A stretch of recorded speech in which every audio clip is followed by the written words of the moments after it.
حالا خوانندگان ما بعد از درس 4 روز روزهای دوشنبه، سه‌شنبه، چهارشنبه و پنجشنبه از ساعت 2 تا ساعت 5 در این محفل ها آنها اشتراک کرده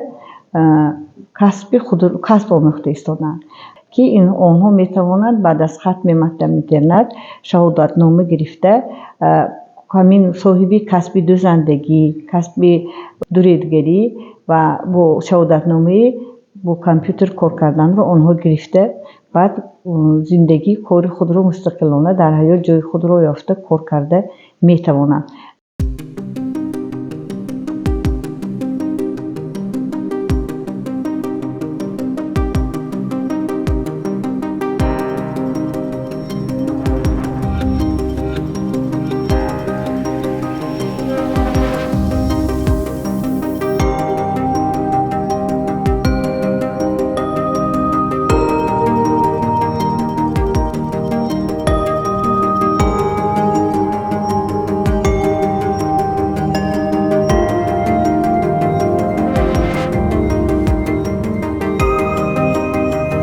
حاضر از روی برنامه مشغولیت انفرادی برای هر یک خواننده در یک هفته 1.5 ساعت داده شده است.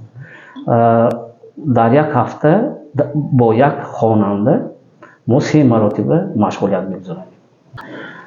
مشغولیت های انفرادی اگر مثلا گیریم بچگانی که ما از صنفی تیاری قبول میکنیم آنها نه آواز دارند، نه نطق دارند، نه حرفایی که تلفظ کرده می شود هیچ همین ها رو ندارند. ما در دوام صنفی تیاری از روی برنامه علاقه با خوانندگان با بچگان گذاشتن آوازها رو در بر میگیرد.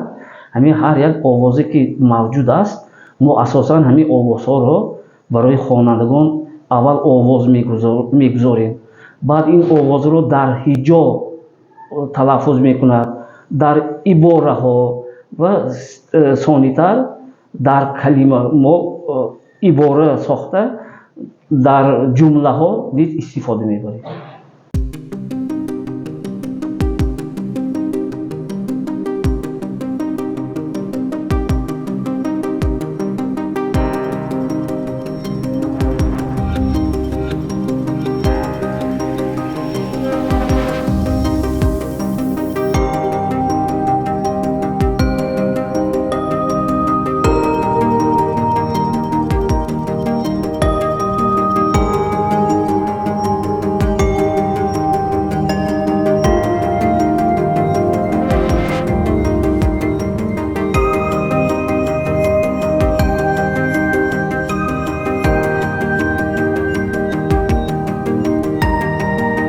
آموزگارانی که در مکتب اینترنتی ما کار میکنند آنها کورس های مخصوصی اشاره رو گذاشتند.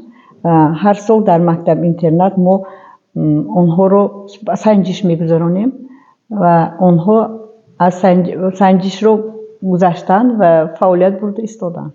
در مدت 2 سال اخیر 10 نفر متخصصان جوان دانشگاه رو ختم کرده برای کار به مکتب اینترنتی ما اومدند و آنها کار و فعالیت برده ایستادند.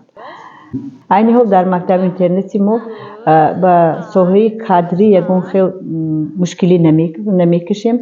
همه متخصصات به همه صنف ها با آموزگاران تامین کرده شدند.